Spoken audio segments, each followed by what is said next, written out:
Hello students, welcome to my YouTube channel mathematics world. तो कैसे हैं आप सभी लोग? मैं आशा करता हूँ आप सभी लोग अच्छे होंगे। तो देखिए, जैसे कि आप सभी जानते हैं, हमारी 12th क्लास की एक सीरीज चली हुई है जिसमें हम 12th क्लास का कंप्लीट सिलेबस कराएंगे। तो उसमें अभी हमने लास्ट टाइम जो वीडियोस करी थी मैट्रिक्स की करी थी, जिसमें हमने कंप्लीट वीडियो मैट्रिक्स की करी थी, एक एक क्वेश्चन और फुल बेसिक कंसेप्ट। तो आप प्ले को जाकर देखिए। अभी जो फिलहाल हमारी प्ले चली है वो चली हुई है डिटर्मिनेंट, जो आपका चैप्टर नंबर 4 है सारणिक, ठीक है। तो उसी का ये मतलब उसी के जो वीडियो का पार्ट है, पार्ट नंबर है 6, ठीक है। पार्ट नंबर 6 है सारणिक की वीडियो का। और इसमें हम जो कंप्लीट करेंगे 4.3 एक्सरसाइज और 4.4 एक्सरसाइज कंप्लीट कराएंगे, ठीक है। बेसिकली वीडियो थोड़ा सा लेंथी हो क्योंकि इसमें हम 2 एक्सरसाइज कंप्लीट करेंगे, 2 एक्सरसाइज का कंसेप्ट क्लियर करेंगे। एक तो ट्राइंगल का एरिया वाला, मतलब एरिया ऑफ ए ट्राइंगल, ठीक है, त्रिभुज का क्षेत्रफल वाला। और एक करेंगे आपका सारणी उपसारणिक और आपका कोफैक्टर का कंसेप्ट और आपका उपसारणिक का, ठीक है, मतलब माइनर और कोफैक्टर का कंसेप्ट हम क्लियर करेंगे। उपसारणिक और सेकंड का कंसेप्ट हम क्लियर करेंगे इस वीडियो में, ठीक है।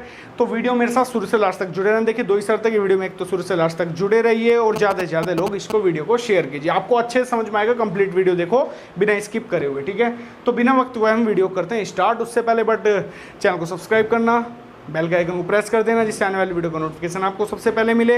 लाइक भी करना, शेयर भी करना, कमेंट करके क्वेश्चन होता है वो भी पूछ लेना, ठीक है। एक चीज़ और, मैथमेटिक्स वर्ल्ड के नेम से फेसबुक पेज और फेसबुक ग्रुप बना रखा है, तो वहाँ भी आप लोग मुझसे जुड़ सकते हैं। और आपका मेरे को अगर आपको बात करनी है तो इंस्टाग्राम पर मुझे फॉलो कर सकते हैं, प्रियांश सिंह 2324 आपको इंस्टा ID दे दी है, ठीक है। तो डायरेक्टली वहाँ कोई मैसेज वगैरह करके आप पूछ भी सकते हैं, ठीक है। चलिए बिना वक्त हुए वीडियो करते हैं स्टार्ट। तो जी आप आज आपका डिटर्मिनेंट का पार्ट 6 है। इसमें हम एक्सरसाइज नंबर 4.3, 4.4 और 4.5 हम फिनिश करेंगे। एटलीस्ट ये पूरा चैप्टर हम फिनिश करेंगे, ठीक है। तो आज का लेक्चर थोड़ा सा बड़ा हो सकता है,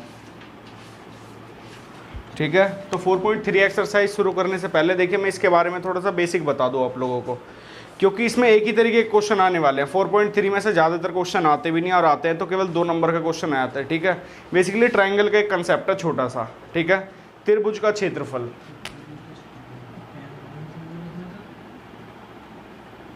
त्रिभुज का क्षेत्रफल, एरिया ऑफ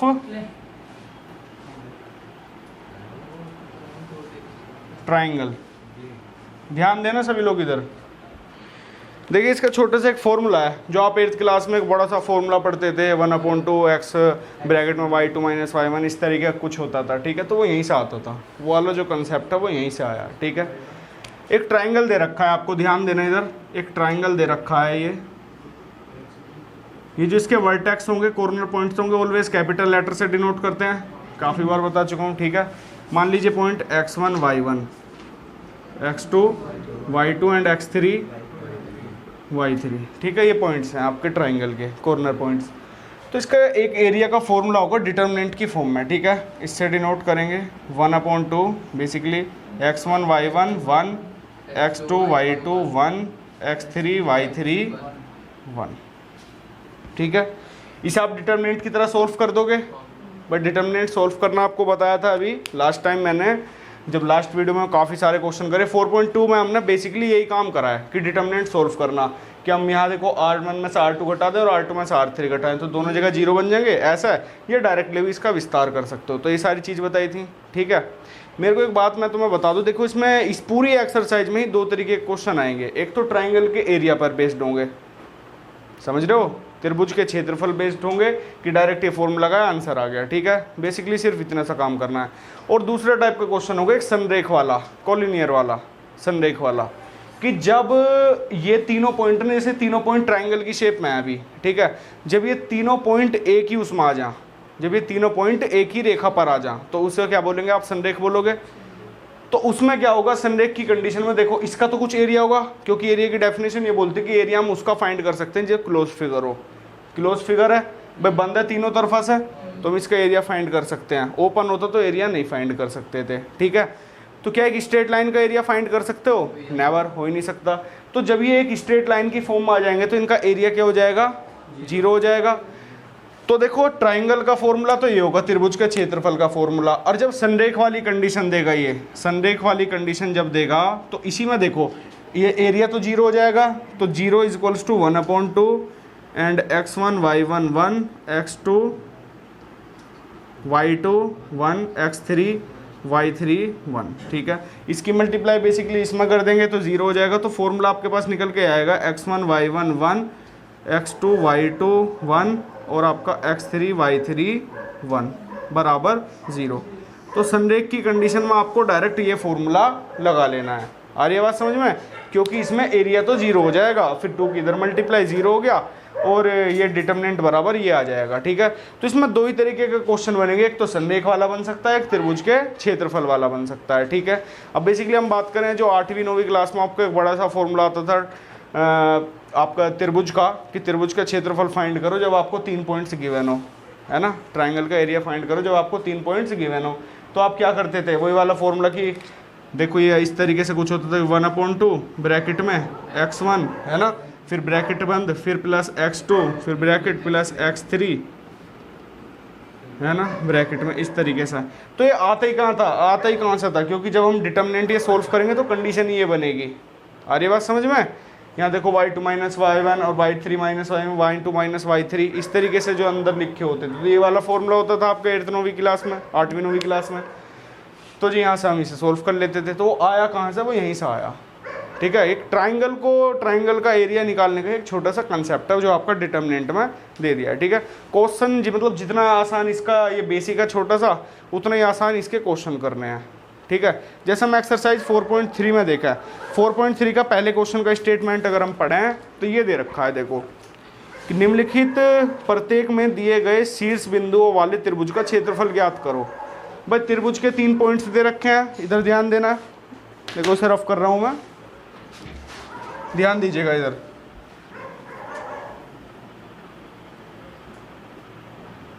एक हमें ट्राइंगल दे रखा है, स्टेटमेंट पढ़ते के साथ ही समझ में आएगा। निम्नलिखित प्रत्येक में दिए गए शीर्ष बिंदुओं वाले त्रिभुज का क्षेत्रफल ज्ञात करो। तो पहले का पहला क्वेश्चन देखो, एक्सरसाइज 4.3 और क्वेश्चन नंबर फर्स्ट का फर्स्ट पार्ट। पॉइंट्स आपको दिए हैं 1,0 एंड 6,0 और 4,3। देखिए थोड़ा सा मेहनत आपको भी करनी होगी, बेसिकली सब एक ही टाइप के क्वेश्चन है, तो जितने मैं करा रहा हूँ उससे ज़्यादा आपको करने होंगे अब, ठीक है। नहीं तो सारे क्वेश्चन आपको एटलीस्ट कराए हैं। तो ये पॉइंट मैंने ए मान लिया, बी मान लिया, सी मान लिया, ये मान लिया 1,0, ये मान लिया 6,0 और ये मान लिया 4,3। x1 y1 x2 y2 and x3 y3, ठीक है। तो बेसिकली त्रिभुज के क्षेत्रफल का फॉर्मूला क्या होता है, 1/2 x1 y1 1, x2 y2 1, x3 y3 1। इस फॉर्मूले में रख दो, डायरेक्ट आपको आंसर मिलेगा। कहना क्या चाह रहा हूँ मैं, ध्यान देना इधर। 1/2 x1 की वैल्यू रही, y1 की वैल्यू रही, तो 1 0 और ये 1 1 तो है ही इस वाली C3 में, ठीक है। x2 y2 देखो, x2 y2 ये रहा 6,0 1, x3 y3 4,3 1। तो किसके सापेक्ष विस्तार करूँ बताओ भाई, C2 के सापेक्ष कर दें हम, क्योंकि इसमें 2 0 ऑलरेडी बन रही है। आ रही बात समझ में। ये वाला पॉइंट किसका होता है, माइनस का, वह माइनस है, ठीक है।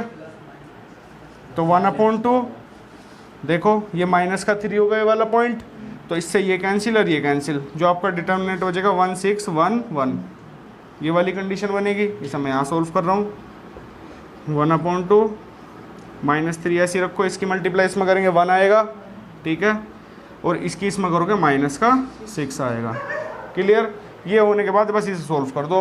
ये कितना बचेगा, -5 की -3 में करोगे माइनस का, वो सॉरी प्लस का 15, प्लस के 15 की मल्टीप्लाई 1/2 से करोगे तो 15/2, या तो यूनिट लिख दो या वर्ग इकाई लिख दो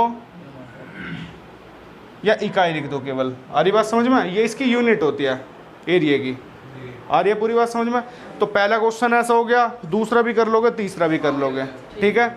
तो तीनों क्वेश्चन ये तुम्हें करने हैं, पहला करा दिया, 2 क्वेश्चन और करने हैं, ठीक है। नोट करना चाहते हो कर लो जल्दी फटाफट, जल्दी से। तो अब ध्यान दीजिए, क्वेश्चन नंबर सेकंड दो, देखो इसका ये कर दो।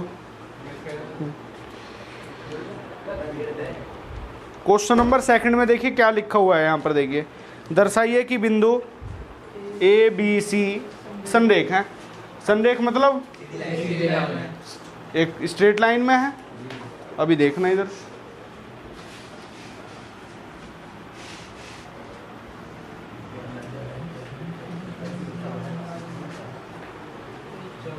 पॉइंट क्या दे रखे हैं आपको, ए पॉइंट दिया हुआ है, A comma B plus C, B point दिया है आपको B comma C plus A, and C point दिया है आपको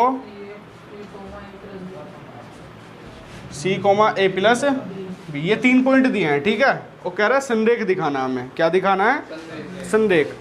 अब संरेख दिखाना है, ध्यान दो वर्डिंग पे, संरेख दिखाना है। एरिया का फॉर्मूला लिखोगे, अगर उसे सॉल्व करके वो 0 के बराबर आ गया तो संरेख हो गया प्रूफ, क्योंकि एरिया शून्य, मैंने बताया था कि संरेख की कंडीशन जब होती है जब एरिया क्या हो जाए आपका, शून्य हो जा, 0 हो जा। तो ट्राइंगल का फॉर्मूला क्या होता है एरिया का, 1/2 x1 y1 1 x2 y2 1 x3 y3 1। अगर मैं इस पूरे को 0 के बराबर दिखा दूं तो क्वेश्चन प्रूव हो गया, दर्शा दिया हमने।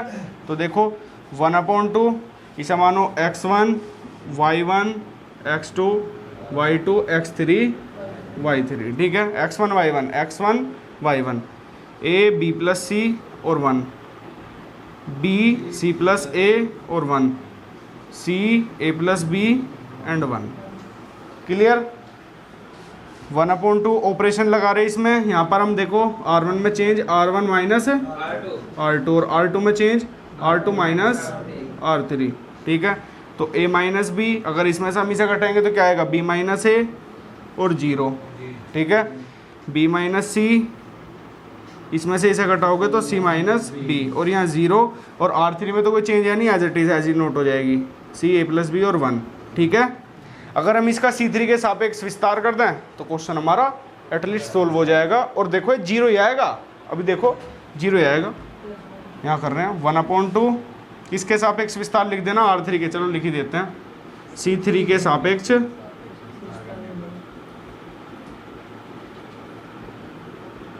विस्तार, ठीक है। तो 1/2 ये वाला पॉइंट प्लस का होता है, ये वाला 1 है ना, तो इससे ये कैंसिल, ये कैंसिल, यहाँ बचेगा a माइनस बी, यहाँ b minus C and b minus A और c माइनस बी, ये कंडीशन बनेगी। तो 1/2 इसकी मल्टीप्लाई इसमें करोगे तो a माइनस बी और c minus B minus b minus A और b माइनस सी। अब इसे सोल्व कर लो बस, 1/2 ए की सी में करेंगे तो ए सी, और फिर ए की माइनस बी में करेंगे तो माइनस का ए बी, इसकी माइनस के बी की प्लस के सी में करेंगे तो माइनस का बी सी, और minus minus plus B square, ठीक है। माइनस यहाँ नीचे सॉल्व कर रहा हूँ मैं इस वाले को, बी की बी में करोगे बी स्क्वायर, बाहर माइनस तो अंदर के साइन चेंज होंगे, ध्यान रखना ये चीज़। फिर बी की सी में करोगे तो माइनस बी सी, और बाहर माइनस होने के कारण प्लस बी सी, ठीक है। फिर देखो ए की माइनस ए की बी प्लस बी में करोगे तो माइनस का ए बी और प्लस का ए बी हो जाएगा, क्योंकि बाहर हमारा माइनस है, ठीक है, कि स्टेप काट दिया, ठीक है। और फिर ए की सी में करोगे तो माइनस का ए सी, और वो भी क्यों, क्योंकि देखो माइनस माइनस प्लस हो गया और बाहर माइनस के कारण दोबारा नेगेटिव हो गया, ठीक है। ए सी से ए सी कैंसिल, ए बी से A B cancel, B C से बी सी कैंसिल, और बी स्क्वायर से बी स्क्वायर कैंसिल, ठीक है। तो 1/2 मल्टीप्लाई 0 इज इक्वल्स टू 0, और लिख देना hence proved that condition of संरेख कोलिनियर। आ रही बात समझ में, दिखा दी हमने कोलिनियर की कंडीशन कि भाई एरिया क्या दिखा दिया हमने, एरिया 0 ला कर दिखा दिया, और कंडीशन होती भी है कि अगर आप एरिया 0 दिखा दो क्या होगा, पॉइंट संरेख होंगे, ठीक है। और इसका अगर ग्राफ वो डायग्राम थोड़ा सा बनाना चाहो तो एक स्ट्रेट लाइन बना देना, उसमें 3 पॉइंट बना देना, ठीक है। उससे क्या दिख जाएगा कि एक ही रेखा पर है, तीनों पॉइंट एक ही स्ट्रेट लाइन पर है, ठीक है। तो फटाफट नोट कर लो क्या बात है। तो जी देखो इसमें जो एक्सरसाइज 4.3 है, इसके सारे क्वेश्चन ट्राई करो, बिल्कुल करने या ना हो तो मेरी झक पूछ लो बिना हिचकिचाहट के। तो तीसरे में भी देखो के का मान निकालना है आपको, एरिया दे रखा है, 3 पॉइंट दे रखे हैं, 3 पॉइंट में एक पॉइंट में आपको के की मतलब के करके एक पॉइंट दे रखा होगा, ठीक है। तो तीसरा क्वेश्चन भी हो जाएगा। जो दूसरा फोर्थ क्वेश्चन है, फोर्थ क्वेश्चन में देखो आपको 2 पॉइंट दे रखे हैं, ये कह रहा है सारणिक का प्रयोग करके 1,2 और 3,6 को मिलाने वाली रेखा का समीकरण ज्ञात करो। रेखा का हमें समीकरण ज्ञात करना है, इक्वेशन ऑफ स्ट्रेट लाइन, ठीक है। x1 y1 मानोगे, एक पॉइंट दे रखा x1 y1, दूसरा x2 y2, ठीक है। इन दोनों जगह रख देना एरिया के फॉर्मूले में, और x3 y3 रखना, डायरेक्ट उसे सोल्व करना, डायरेक्ट आपको आंसर मिलेगा, ठीक है। फोर्थ का पहला भी ऐसे ही है, दूसरा भी ऐसे ही है। फिर 5वां क्वेश्चन है, इसमें भी के का मान ज्ञात करना है। के मान वाला क्वेश्चन जरूर आता पेपर में, मतलब अगर इस एक्सरसाइज में से आता है तो के का मान फाइंड करने के लिए आ जाएगा, के का मान ज्ञात करने के लिए आ जाएगा 2 नंबर में। तो करने जरूर हैं, ना हो तो पूछ लेना बिल्कुल, ठीक है। और जो चीज़ अब तुम पढ़ने वाले हो, जो पढ़ने वाले हो उसे ध्यान से देखना। तो जी ध्यान देंगे आप सभी लोग, जो चीज़ अब पढ़ने वाले हो वो 101% ही आती है। अब जो चीज़ 101% आती है तो 2 तरीके होते हैं, या तो समझ के कर लो चीज़ और क्वेश्चन हो ही जाएंगे, या उन्हें रट ही लो। इसमें रटने जैसा कुछ है नहीं, एक क्वेश्चन में ही आपके सारी चीज़ क्लियर हो जाएंगी। अब जो हम पढ़ने वाले हैं उपसारणिक और सैखंड, क्या बोल रहा हूँ मैं,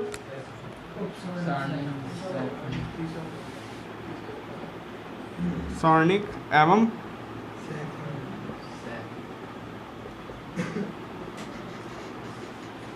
माइनर एंड कोफैक्टर।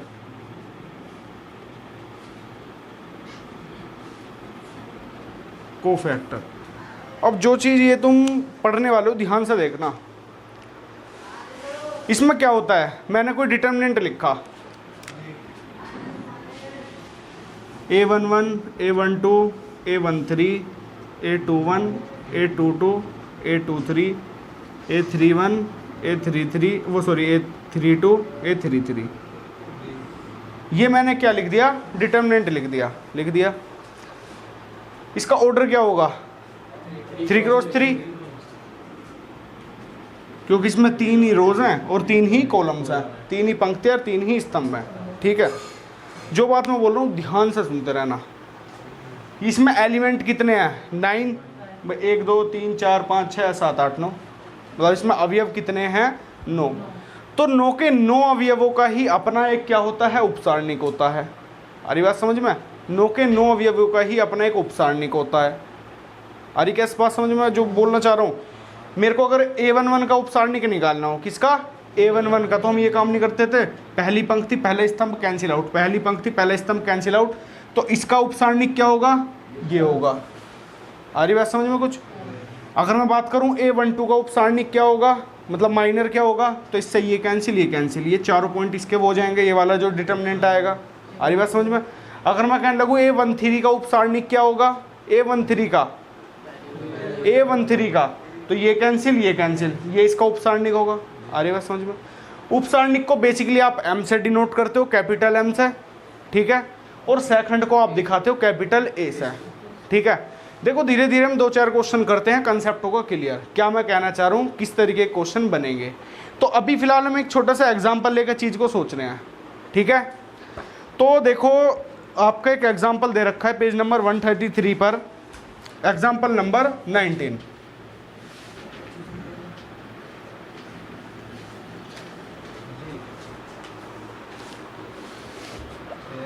जो आपका ये है एग्जाम्पल नंबर 19, इसे देखो,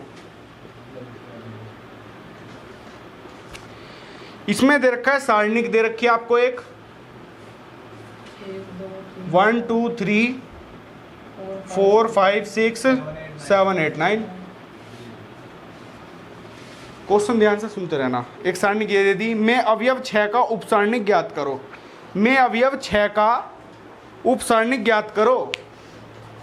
एक डिटर्मिनेंट दिया है, इसमें अवयव 6 का एलिमेंट 6 का उपसारणिक ज्ञात करो, ध्यान देना।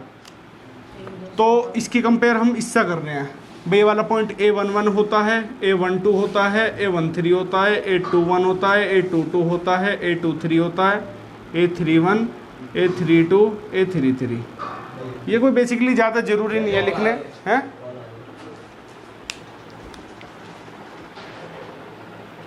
तो इधर ध्यान देना भाई, हमने इसको इसके बराबर रख लिया कि ये वाला जो A11 एलिमेंट होगा वो ये होगा, A12 होगा ये, A13 होगा ये, ठीक है। बेसिकली कोई ज़्यादा जरूरी चीज़ नहीं है, छोटा सा क्वेश्चन है, डायरेक्ट भी कर सकते हैं, पर आपको दोनों कंसेप्ट में बता रहा हूँ, ठीक है। मेरे को क्वेश्चन में ये पूछा गया है कि 6 का उपसारणिक आपको ज्ञात करना है। जैसे क्वेश्चन में लिखा हुआ है कि डिटर्मिनेंट इतने में, सारणिक इतने में, अवयव 6 का उपसारणिक ज्ञात करो। तो 6 का उपसारणिक ज्ञात करना बस सिंपल, इससे ये कैंसिल, अरे बात समझ में, 1 2 7 8 लिखो, डायरेक्ट आंसर मिलेगा। इसे सोल्व करने का कंसेप्ट आप जानते हो 2 क्रॉस 2 का। अब देखो मेरी बात यहाँ ध्यान से सुनना आप, मैंने बोला उपसारणिक को m से डिनोट करते हैं। अब देखो ये वाला पॉइंट क्या है, 2 3 M23, तो आपको निकालना क्या है M23। आ रही है कुछ बात समझ में? क्या निकालना है M23। इससे ये कैंसिल, मतलब दूसरी पंक्ति कैंसिल, तीसरा स्तंभ कैंसिल, क्या बचा 1 2 7 8। क्लियर? इसकी मल्टीप्लाई इधर तो 8 आएगा और -14 आ जाएगा। इसे सोल्व करो, क्या आएगा -6। तो इसका फाइनल रिजल्ट होगा -6। आ रही बात समझ में? क्वेश्चन इस तरीके से ही बन सकता था कि 3 का उपसारणिक ज्ञात करो, 3 का करते तो ये कैंसिल, इसको सोल्व करते। आ रही कुछ बात समझ में? तो क्वेश्चन किसी भी तरीके से आ सकता है, उपसारणिक का कंसेप्ट तो रहा इतना। ठीक है, क्लियर होगी बात? अब देखो 1 2 क्वेश्चन हम और देखते हैं जिससे तुम्हें बिल्कुल पूरा कंसेप्ट इसका क्लियर हो जा। जैसे देखो एग्जाम्पल नंबर 22, एग्जाम्पल नंबर 22। फिर अब एक्सरसाइज के क्वेश्चन करेंगे अभी, ठीक है? एक्सरसाइज के करेंगे, टेंशन ना लो बिल्कुल भी। हैं? लेना ही नहीं है बस टेंशन। सारणिक दे दीजिए आपको ये 2 6 1 -3 0 एंड 5 5 4 -7।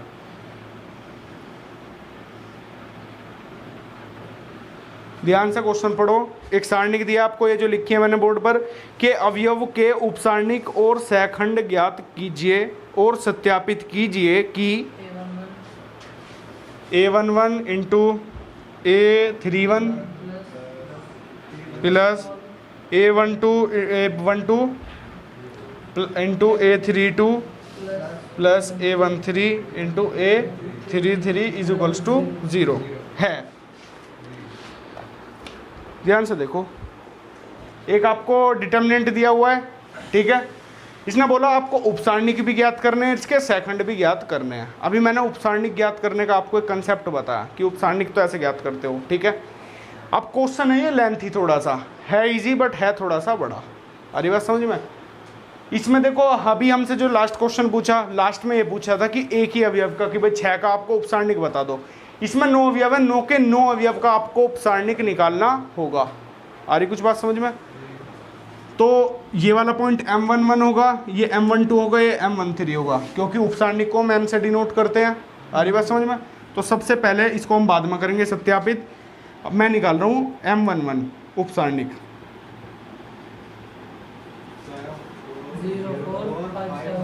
अरे थम जाओ, M11 ये कैंसिल, डिटर्मिनेंट बनेगा 0 4 5 -7। M12 ये कैंसिल 6 4 1 -7।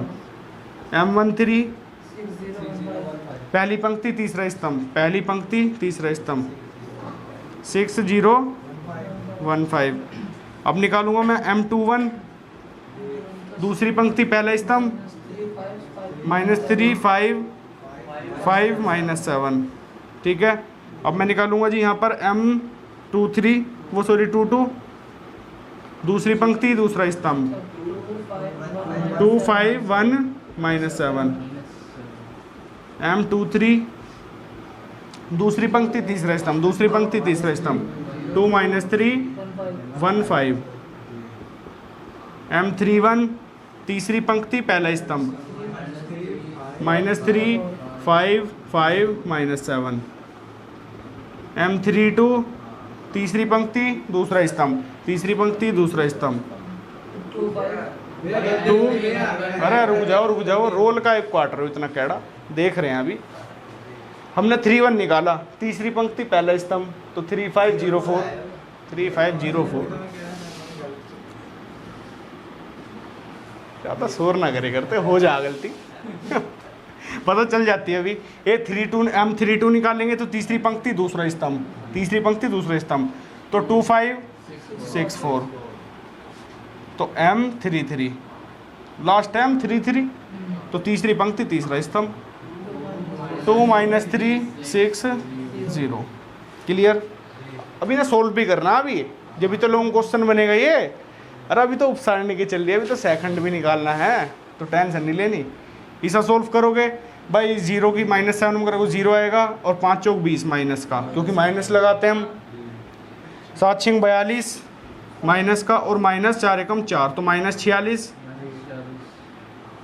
6 पंजे 30, ठीक है, क्योंकि 0 हो जाएगा तो 1 की 0 में करोगे।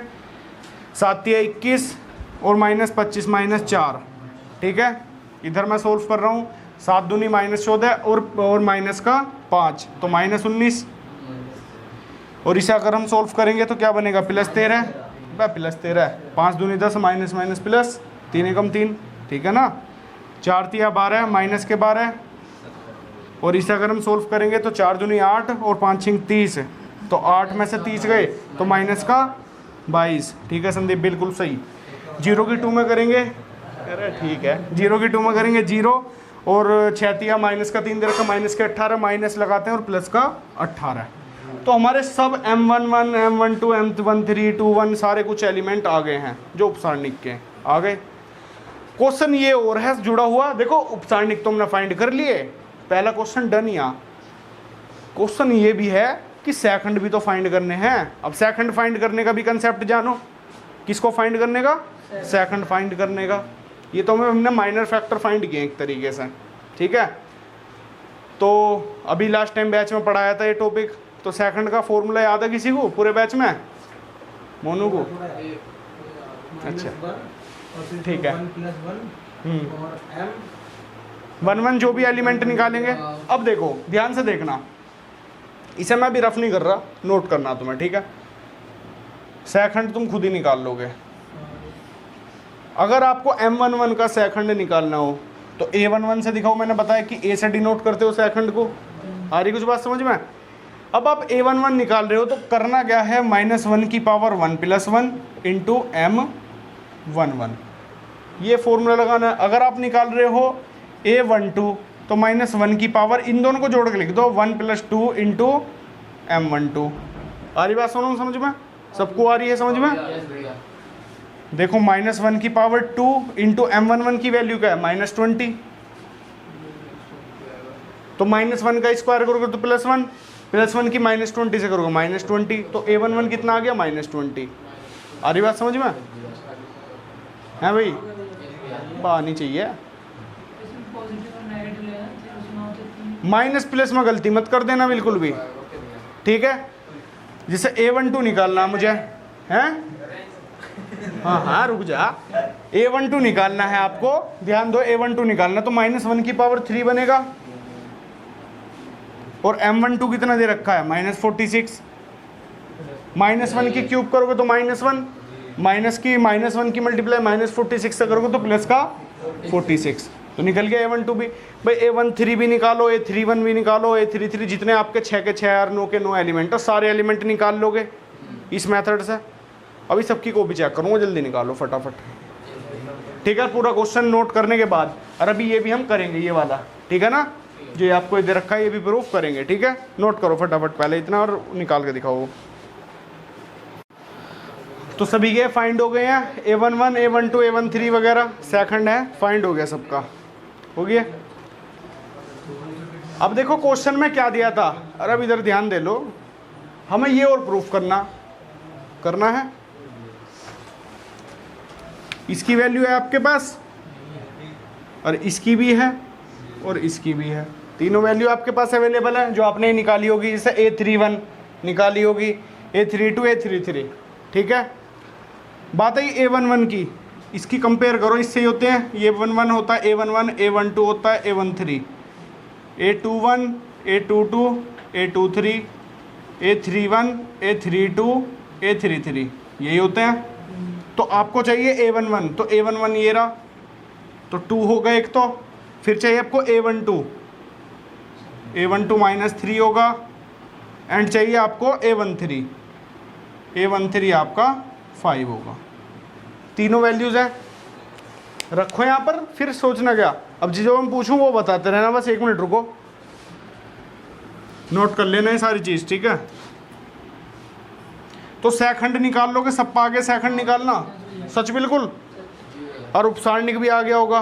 तो बस इतना आ गया तो यार क्वेश्चन, एक लॉन्ग क्वेश्चन अब तैयार हो जाएगा। देखो अब पहले इसे सोल्व कर लें। a11 की वैल्यू क्या आपके पास 2 है, और a31 क्या है, हिमांशु निकल गया, a31 सही से देख कब थी -12 प्लस a12 कितना है आपके पास -3, और a32 कितना है 22 प्लस a13 कितना है a13 अच्छा तो 5 है, और 33 कितना है LHS लिया आपने ये, ठीक है। और आप 0 दिखा दो बस अभी से। ये कितना -24 हो जाएगा, -24 कितना माइनस का कितना 22 थे 66 हो जाएगा, और 5 18 पंजे 90, इसे ऐड करोगे -90 प्लस 90 आ गया 0। आ रही बात समझ में?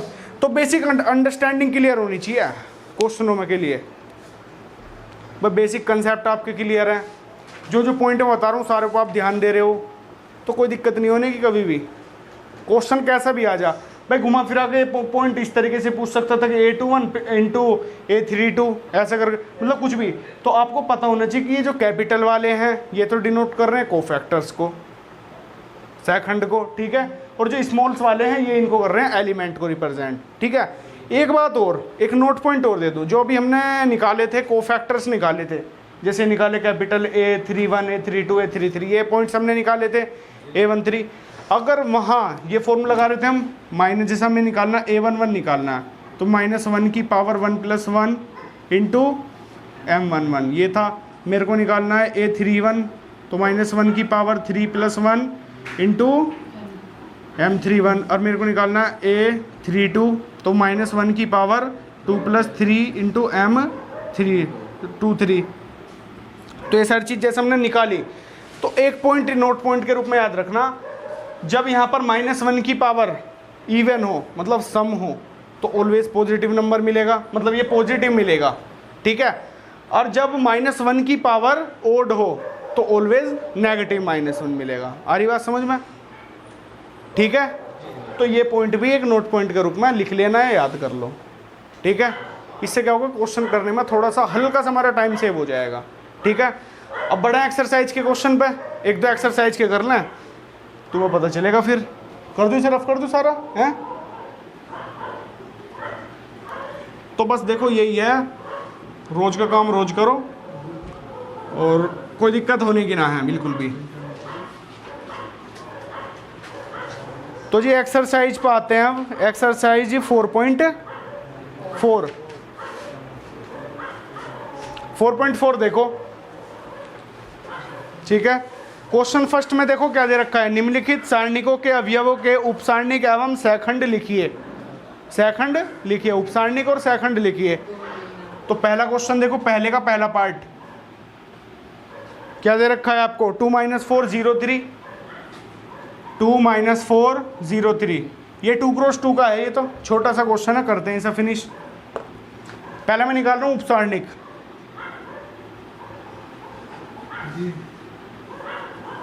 M11 निकालना मुझे, M11 भाई 4 एलिमेंट है, 4 ही उपसारणिक होंगे इसके, 4 अवयव के।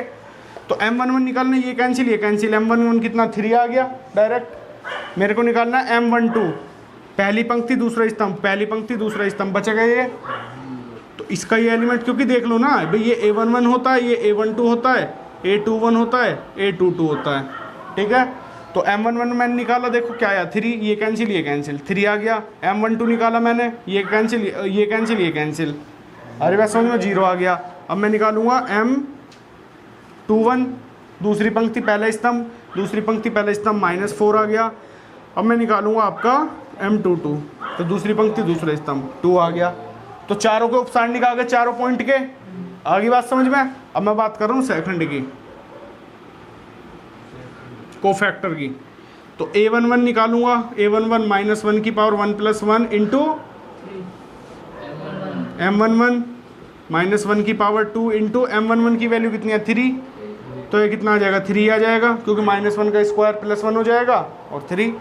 अब मैं निकाल रहा हूँ A12, तो -1 की पावर 1 + 2 इंटू M12, तो -1 की पावर 3 इंटू M12 की वैल्यू क्या है, M12 की 0, तो तो 0 से तो कुछ भी हो 0 ही आएगा। तो A12 इतना आ गया और A11 कितना आया था, ये आ गया था आपका। ठीक है, अब निकाल रहे हैं यहाँ पर A21 चाहिए तो -1 की पावर 2 + 1 इंटू M21, तो -1 की पावर 3 इंटू M21 की वैल्यू क्या है आपके पास -4, तो -1 की 3 करोगे पावर तो -1 आएगा, है ना। -1 की -4 में करोगे तो +4 आ जाएगा। आ रही बात समझ में। अब देखो चौथा एलिमेंट आपका रह गया कौन सा, A22 आपको चाहिए तो -1 की पावर 2 + 2 इंटू M22, तो -1 की पावर 4 इंटू M22 की वैल्यू क्या है 2, तो इसी देखो पावर 4 है, -1 की पावर 4 है तो प्लस के ही आने वाला है, तो प्लस का 2 आ गया। हो गया क्वेश्चन सोल्व पूरा। भाई उपसांडिक भी निकाल लिए, सेकंड भी निकाल लिए। तो इसी तरीके से इसका सेकंड पार्ट कर लोगे, होना चाहिए, चेक करूंगा देखो, ठीक है। और दूसरे का पहला पार्ट दूसरा पार्ट इनमें से एक क्वेश्चन करा देता हूँ, ठीक है कुछ नहीं, कर लोगे ना, पक्का कर लोगे। तो दूसरे का भी मतलब पहले के भी और दूसरे के सारे पार्ट आपको करने हैं, ठीक है। और अभी आगे देखते हैं, तो ध्यान दीजिए भाई, पहले के देखो करने हैं आपको सारे क्वेश्चन और सेकंड के करने हैं आपको। थर्ड क्वेश्चन पहले एक बार मैं रिपीट कर रहा हूँ, आता है अच्छी बात है, नहीं आता कोई दिक्कत नहीं। थर्ड क्वेश्चन में दे रखा है दूसरी पंक्ति के अवयवों के सेकंडों का प्रयोग करके इसका मान ज्ञात करो। दूसरी पंक्ति मतलब 2 0 1, आ रही बात समझ में, कर लोगे, ठीक है। तीसरा क्वेश्चन देखो, तीसरे स्तंभ के अवयवों के सेकंड का प्रयोग करके, तीसरा स्तंभ जानते हो कौन सा, YZ ZX XY, सेकंड निकाल लोगे। बात है ये पांचवें क्वेश्चन पे, इस क्वेश्चन पे पांचवा कर लोगे नहीं है। तो जी क्वेश्चन नंबर 5 देखिए, इसमें दिक्कत आ रही है आपको, है छोटा सा कंसेप्ट है, ऐसी समझ में आ जाएगा। अमोनू तू भी समझ लिए ध्यान से। क्वेश्चन ये दे रखा है,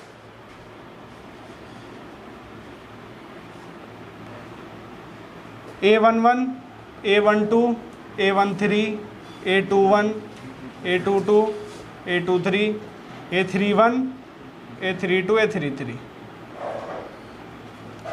और AIJ का सेकंड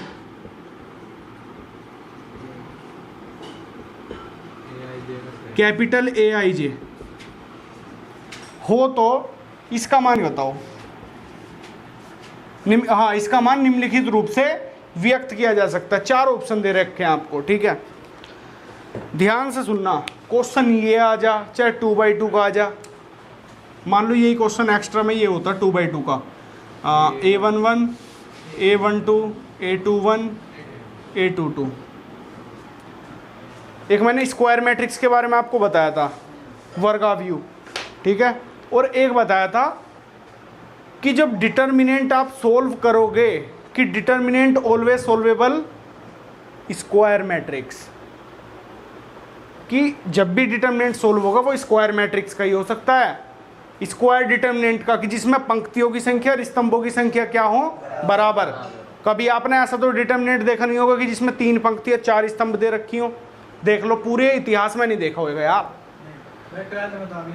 12th में, हाँ बिल्कुल सही, कोई सी बुक उठा लो, मतलब डिटर्मिनेंट की डेफिनेशन की आप उन्हें ही सोल्व कर सकते हो जिनकी रो और कॉलम की संख्या बराबर हो, जिनका ऑर्डर एटलीस्ट बराबर हो, ठीक है।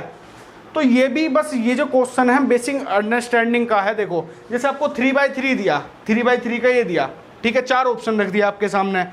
तो इसमें लास्ट वाला ऑप्शन देखो, लास्ट वाला ऑप्शन कुछ इस तरीके का दे रखा है कि A11 into A11 plus A12 A22